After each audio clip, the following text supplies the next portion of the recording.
Yo, what's up, guys? It's Friday night. I just got back from my sparring. Good session. Um, Let me just say this. Fighting southpaws, lefties, they're weird, man. They're really hard to fight.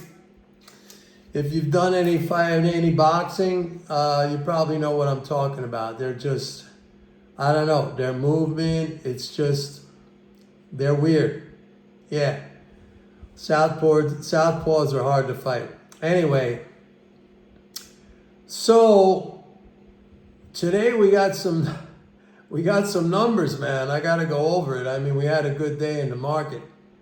The big tariff hit, the monthly tariff hit came in yesterday at I think it was like 23.7 billion.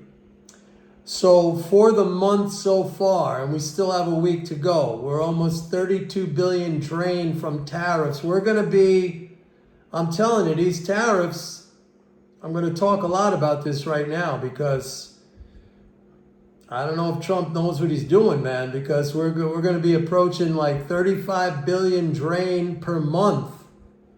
I mean, that's serious. That's a serious drain, okay? That comes to about a 0.2%, maybe a little bit more, 0.2% subtraction from GDP just on that 30-something billion. But most economists, they'll put a multiplier on that, usually like a 3 times multiplier. So that comes like to 0.6, maybe even closer to 0.7 reduction in GDP. All else equal. Now, I want to talk about this for a second because this afternoon when I saw that number, by the way, let me just finish with the numbers. So there was a 23.7 billion tariff drain yesterday. We're running at about 32 to 35 billion tariff drain a month now. So that's completely wiping out a Social Security payment, as I've been telling you guys. Net government transfers so far in the fiscal year, that's through October 23rd, they are down 62.5 billion year over year. 62.5 billion year over year drop in net government transfers. That's the swimming pool level coming down. I told you guys over the last few days, I said expect that to come down. Now that's what I'm talking about. That equates to about a 0.2% reduction in GDP. But I said most economists put like a 3x multiplier on that. So that would be like a 0.6% reduction in GDP. So what was GDP? Around 3%. So it's not recessionary, but it's going in the wrong direction. Now, this afternoon when I saw that number, the tariff drain, I'm like, man, this is bad news. I mean, this is going to continue. And, I haven't even spoken about the rate cuts and how that's going to reduce interest income transfers. Right now, the market's running on sentiment. I told you guys it was going to go up because bearish sentiment is very high still. Bullish sentiment is very low. And it's also running on rate cut optimism. Okay? Which I say be careful what you wish for because, again, the rate cuts, what's going to happen with that over time is a reduction in interest income transfers. But let me get back to what I was... So this afternoon when I saw that tariff drain and that big drop in net government transfers, right? 62.5 billion down compared to last year. I mean, that's a lot. And I started thinking, man, this is no good. I mean, and it may still be, this is a negative, this is developing in a negative way. But what I forgot to consider was the fact that the tariffs might actually lead to a shrinkage or a narrowing in the U.S. trade deficit. That's what it's supposed to do, right? That's the intention, is that more things produced here, less transfers to the foreign sector, more, in essence, foreign sector becoming the net spender. So that could offset some of this tariff drain, all right, and in terms of the impact to GDP, which is what I'm hoping for. Right now, we can't get that data because we're at the government shutdown. The Bureau of Economic Analysis is not releasing that data. So, I mean, I'm looking at, for example, net export, petroleum exports, because that's a big one, all right? Net petroleum exports, I mean, it's not the big factor, but, you know, those things have been going up. So I'm inclined to believe that the trade deficit is shrinking. Maybe not a lot, but, you know, slowly but surely.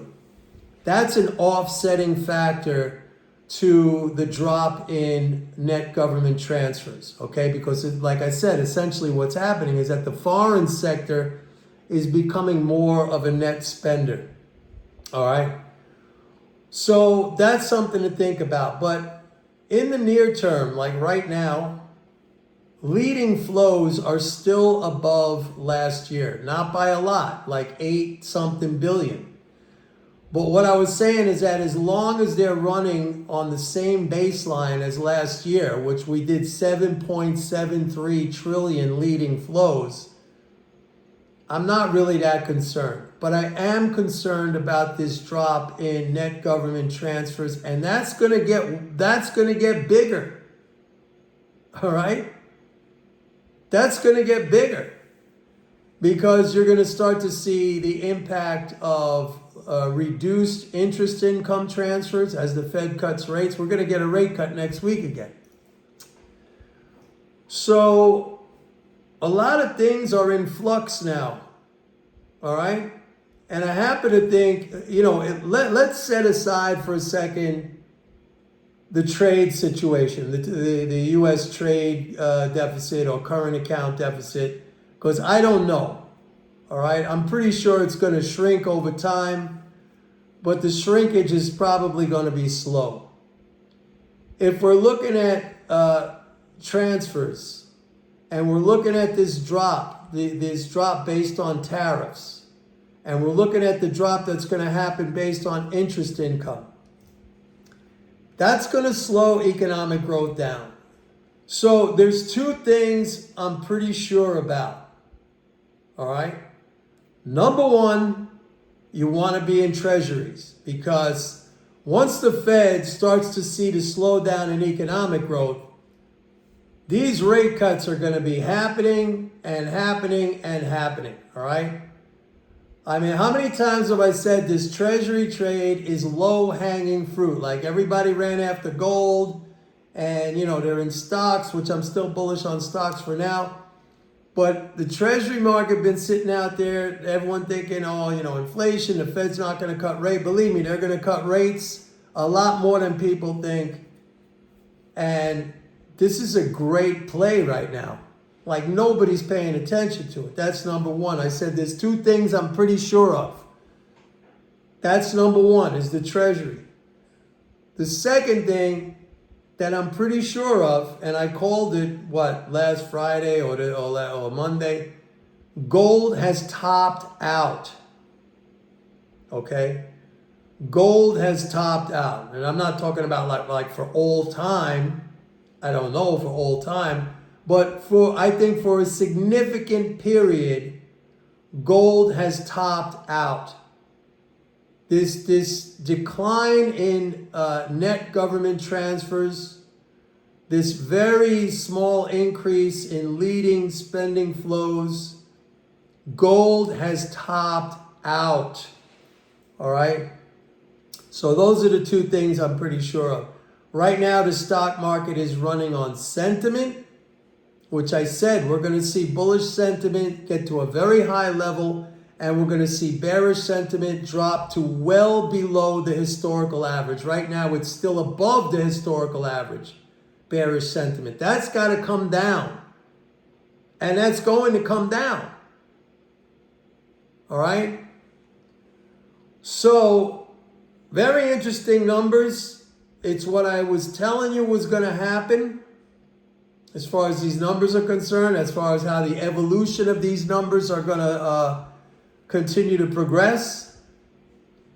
Continued decline in net government transfers as these interest income transfers start to kick in, you know, on the dropping side. The tariffs as they increase even further. Don't forget, we haven't even gotten to the China tariffs yet. Trump is still trying to work that out. And in the big picture, longer term, we're gonna get some relief from a shrinking trade and current account deficit. But that's gonna happen slow, man. So the best thing I like right now is treasuries. Nobody's paying attention to that. They hate the treasury market. The speculators are still short. You know, every time the Fed talks, they're like, well, we got to be careful. We got to take our time with this. We can't go overboard with the, believe me. Once they start seeing the slowdown in economic activity, they're going to be cuts. That's the place to be, man. So, yeah, that's it. I just got back. I'm going to cook up a steak. My usual Friday, Saturday night meal. And, yeah, hope everybody's doing well. Thank you for watching my video. Please give it a like and subscribe if you haven't already done that. And don't forget to go to my website, pitbulleconomics.com. Sign up for a 30-day free trial to MMT Trader. Have a great weekend. Maybe I'll do something over the weekend. All right, take care, everybody. Bye.